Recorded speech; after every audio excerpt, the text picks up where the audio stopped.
오늘의 10분 말씀. 신명기 32장 15절로 33절입니다. 계속해서 하나님이 모세에게 명령한 노래에 대해 살펴보고 있습니다. 이 노래는 훈육이, 가르침이 목적입니다. 약속의 땅에 들어가 불순종하게 될 이스라엘의 모습을 미리 노래 속에 드러내심으로 그때에 다시 하나님께 돌아와야 함을 강조하기 위해서입니다. 32장 모세의 노래 전반부에서 하나님은 반석이 되심을 강조하였습니다. 반석은 두 가지 뜻을 담고 있습니다. 첫 번째는 하나님은 반석처럼 견고하시고 한결같은 분 되심을 드러냅니다. 그리고 두 번째는 바위 위에 세워진 피할 수 있는 함락되지 않는 요새가 됨을 말씀합니다. 오늘 본문에서는 그 반석 같은 하나님을 이스라엘이 버렸음을 강조합니다. 왜 하나님께서는 이스라엘이 아직 약속의 땅에 들어가기도 전에 이 같은 찬물을 반역할 것을 반복하여 예언하시는 것일까요? 그리고 이것을 노래로 만들어 후손들이 기억하게 하시는 것일까요? 그것은 그때에 다시 반석 대신 하나님께 돌아와야 함을 강조하는 것입니다. 그리고 그 반석은 예수님을 통해 완성되었습니다. 예수님은 건축에 가장 필요한 모퉁이 돌이 되셨습니다.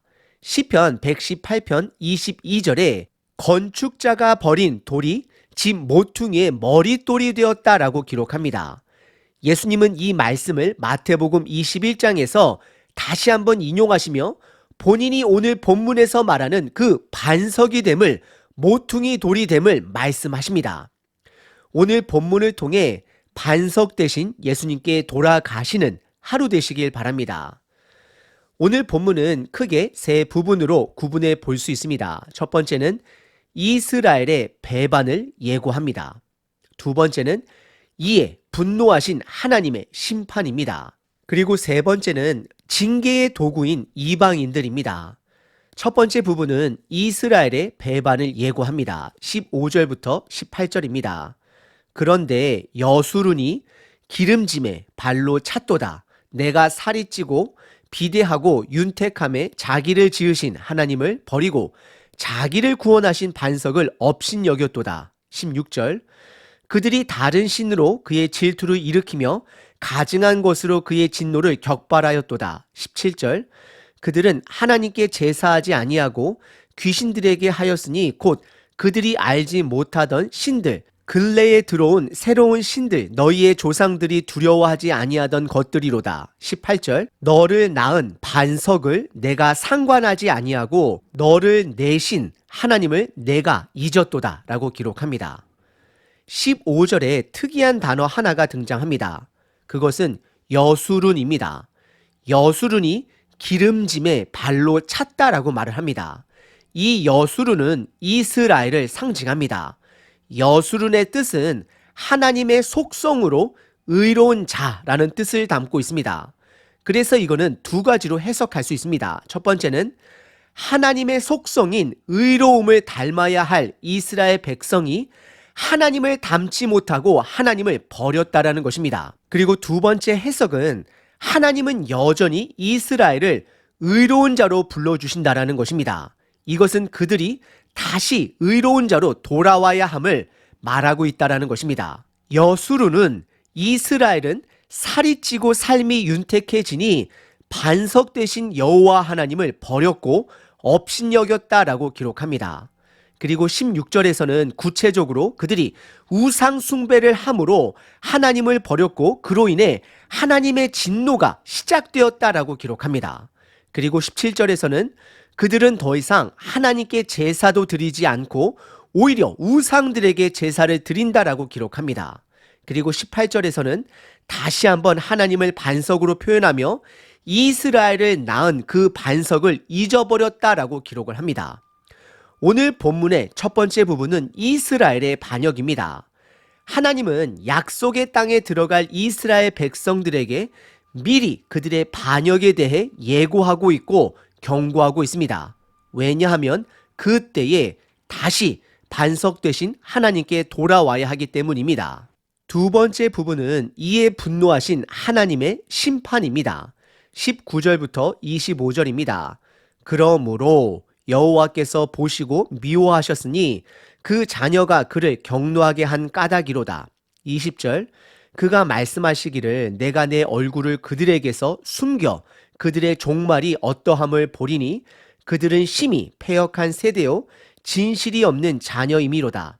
21절 그들이 하나님이 아닌 것으로 내 질투를 일으키며 허무한 것으로 내 진노를 일으켰으니 나도 백성이 아닌 자로 그들에게 시기가 나게 하며 어리석은 민족으로 그들의 분노를 일으키리로다. 22절 그러므로 내 분노의 불이 일어나서 스올의 깊은 곳까지 불사르며 땅과 그 소산을 삼키며 산들의 터도 불타게 하는도다. 23절 내가 재앙을 그들 위에 쌓으며 내 화살이 다할 때까지 그들을 쏘리로다. 24절 그들이 주림으로 쇠약하며 불같은 더위와 독한 질병에 삼킬 것이라 내가 들짐승의 이와 티끌에 기는 것에 독을 그들에게 보내리로다. 25절 밖으로는 칼에 방 안에서는 놀람에 멸망하리니 젊은 남자도 처녀도 백바의 노인과 함께 젖먹는 아이까지 그러하리로다 라고 기록합니다. 19절의 시작이 그러므로입니다.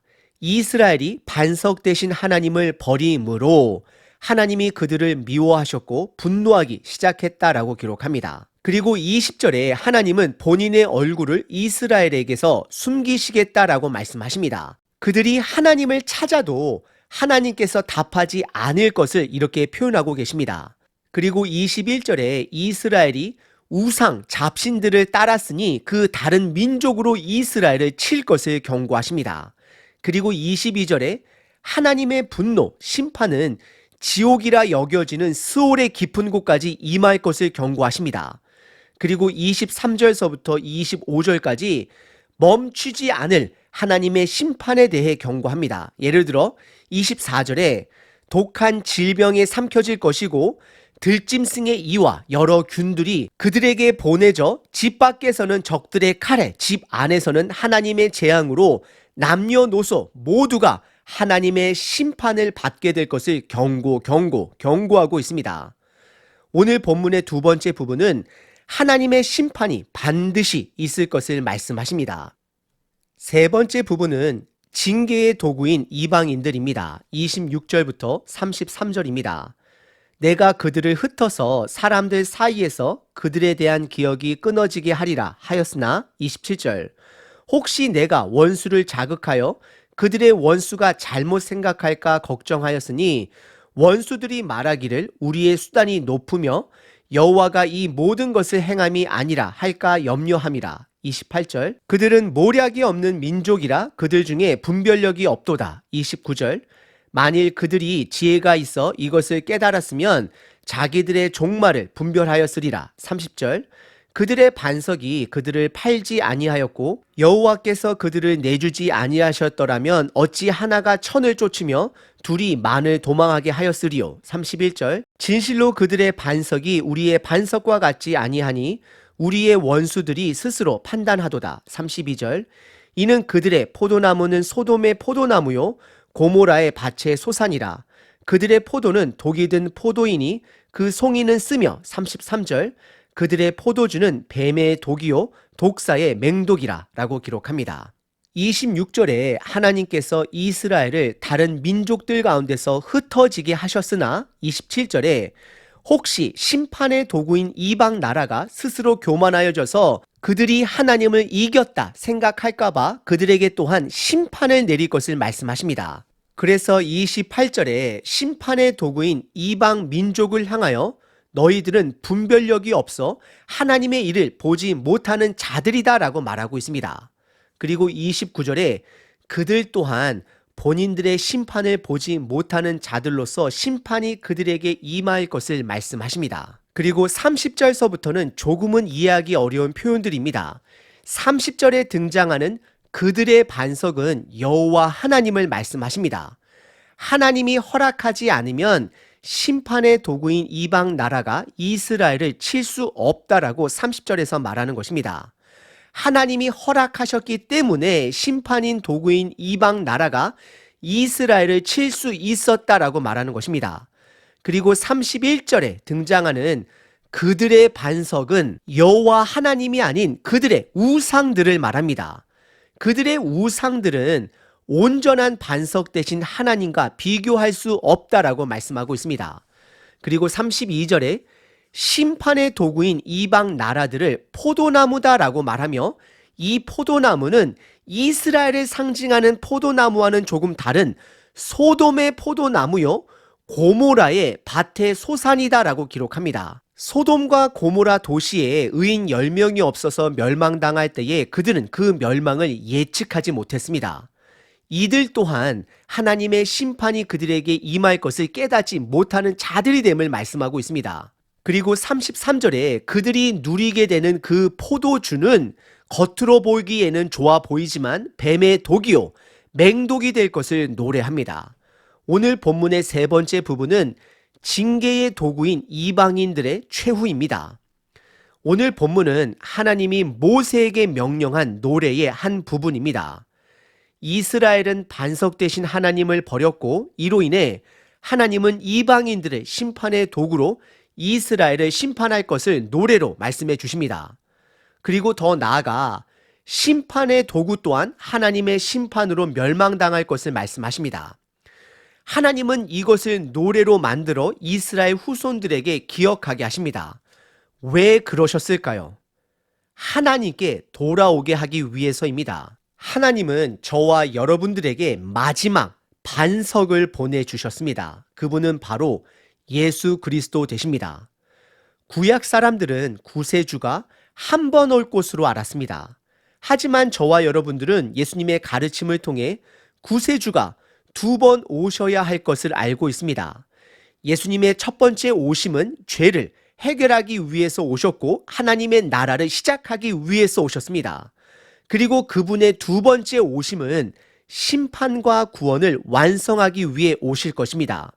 저와 여러분들은 그 사이에 살고 있습니다. 그래서 마지막 때가 되는 것이고 은혜의 시대이며 성령님의 시대가 되는 것입니다. 오늘 본문의 모세의 노래가 말하듯이 우리는 날마다 반석 대신 예수님께 돌아가야 합니다. 모세의 노래 안에는 이스라엘의 반역을 예고하고 있습니다.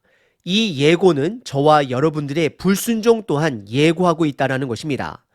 하나님은 저와 여러분들이 계속해서 넘어지실 것을 아십니다. 그래서 이 예고의 말씀에 회개하고 돌아가야 합니다. 성경 인물로 예를 들자면 예수님의 제자 중 가룟 유다는 끝까지 그 반역에 머물렀고 돌아가지 않았습니다. 하지만 베드로는 예수님을 3번 부인하고 나서도 예수님의 은혜로 예수님께 돌아갔습니다. 그렇습니다. 저와 여러분들은 매 순간 예수님께 돌아가야 합니다. 예수님께 매 순간 돌아가는 자들의 특징은 삶 속에서 하나님의 은혜를 발견하는 자들입니다. 하나님의 이야기를 발견할 수 있는 눈과 귀를, 마음을 가진 자들입니다. 나의 죄로 인해 최악의 상황에서도 하나님이 주신 은혜를 발견하고 회복하는 자들입니다. 저와 여러분들에게 주어진 오늘 하루 안에는 하나님의 이야기가 반드시 있습니다. 하나님의 은혜가 반드시 있습니다. 그것을 인지하시고 하나님께, 예수님께, 말씀으로 성령님께 돌아가시는 저와 여러분 되시길 바랍니다. 365일 기도문입니다. 잠언 10장 19절 말이 많으면 허물을 면하기 어려우나 그 입술을 제어하는 자는 지혜가 있느니라. 오늘도 지혜를 주신 하나님을 찬양합니다. 오늘 하루도 하나님이 주신 지혜로 하나님의 은혜를, 하나님의 이야기를 발견하는 자 되게 하소서. 하나님, 나의 이 말 많은 입술을 성령님의 능력으로 제어하여 주소서. 불평, 불만, 시기, 질투로 가득 찬 이 입술의 고백을 멈추게 하소서. 오늘 하루 불필요한 말들을 하지 않게 하시고 하나님의 이야기를 발견함으로 찬양과 감사와 축복이 흘러 넘치는 입술 되게 하소서. 예수 그리스도의 이름으로 기도합니다. 아멘. 항상 기뻐하라. 쉬지 말고 기도하라. 범사에 감사하라.